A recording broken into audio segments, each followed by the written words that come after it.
Hey all, welcome back to the channel, and I am jumping in for day 9 of Ethony's 31 Days of Tarot.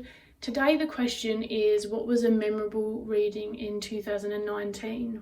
And of course omit names.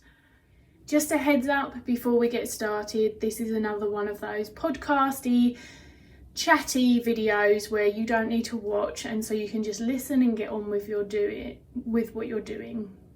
This was an interesting question which I haven't had a lot of time to reflect upon, just as I say, because I've been busy and I'm playing catch up. But what I would say is, even the really memorable readings that I have, if they're at the beginning of the year, sort of more recent readings just stay fresher in my mind. It's just one of those things. It's not to do with the fact that some powerful occurrences haven't happened. Honestly, my short-term kind of memory in that capacity is just not very good. You know, it really retains the stuff that is necessary, but since the chronic conditions really changed, my memory is just so much less than what it was. It's really disappointing for me. I know I'm laughing, but it's been quite a big deal and a work through on its own. However, I'm very fortunate. I'm sure everyone feels really passionately about who they read for, but I have some particularly memorable readings that I did at the end of 2019. I'm only going to discuss one, and actually this might not be as exciting for everyone because it wasn't a tarot reading. And I know that this is 31 Days of Tarot, but of course people know that animal medicine is an equal part of my practice and my business. I, in 2019, got a significant amount of clients come in for animal medicine readings, and it just, it blew me away. I really love doing them. I love doing tarot readings. What doing the animal readings does is it really gives me a mix in my business and what I'm offering. And that's something that I enjoy and I need, and is very reflective of my personal practice.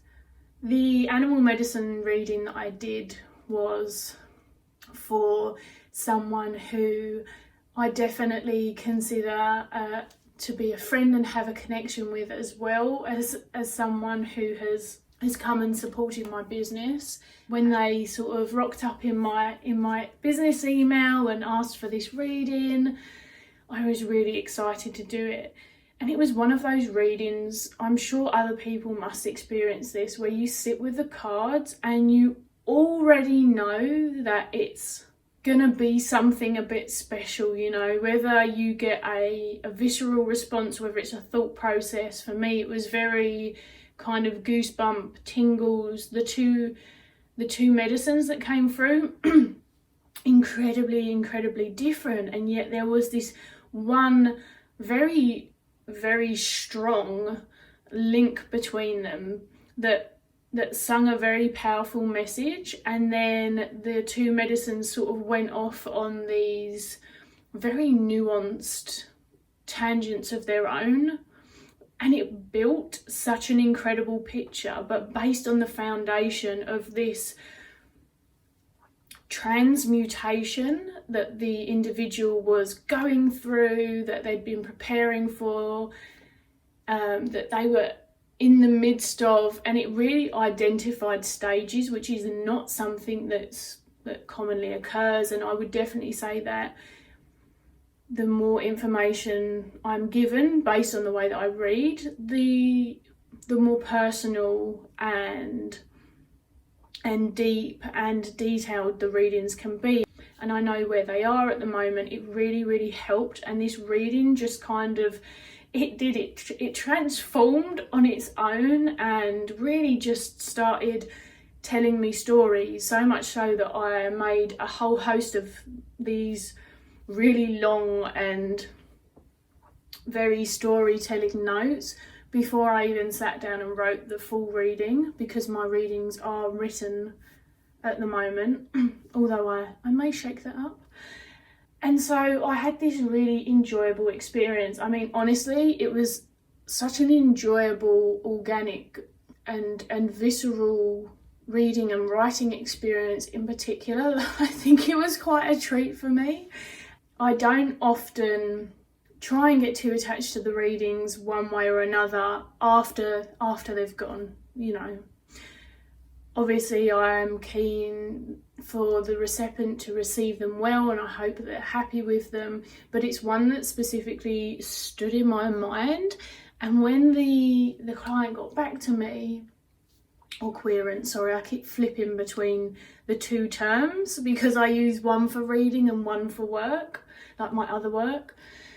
When they returned to me and they told me about this, the relevance and a connection that they had with one of the animals that I had no awareness of, no pre-existing knowledge, and the feedback on that particular reading and the back and forth that we've had since, that person then came for another reading, which I'm only adding this because technically it was just in the beginning of 2020, but they got another reading that, like one of the tarot readings that was relevant to something in particular. So it's my New Year reflect and focus reading that I do.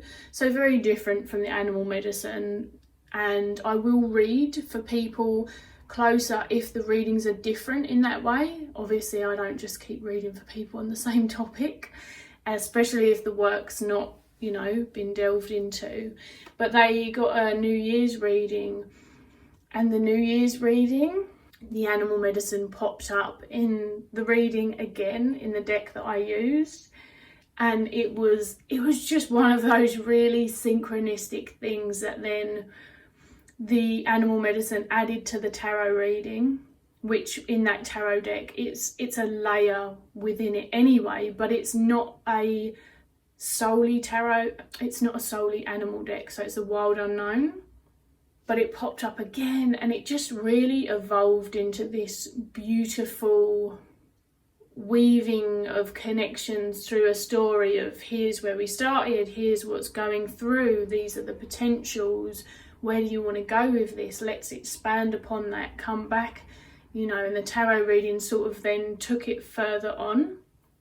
I've been quite elusive because I don't really wish to be too detailed. For me, I don't just want to omit names, I want to kind of omit the content as well, and therefore I don't know if this is interesting for you or not, but that's my memorable reading experience that has stuck with me most recently, and it was really, really, really enjoyable. I love reading anyway.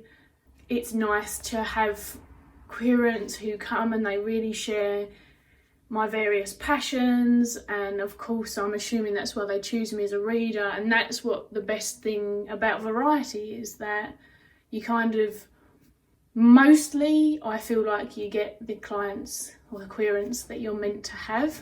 Obviously there's a few exceptions to the rule, but as a general basis, I'm sure that I'll have many more memorable ones, and I'm sure that as the time moves on, a new memorable one will replace the old one, because that's how my brain seems to work. But hopefully that was something enjoyable to listen to. It wasn't really pre-planned, it's rambly, but it's done, and I'll see you again tomorrow for the next prompt.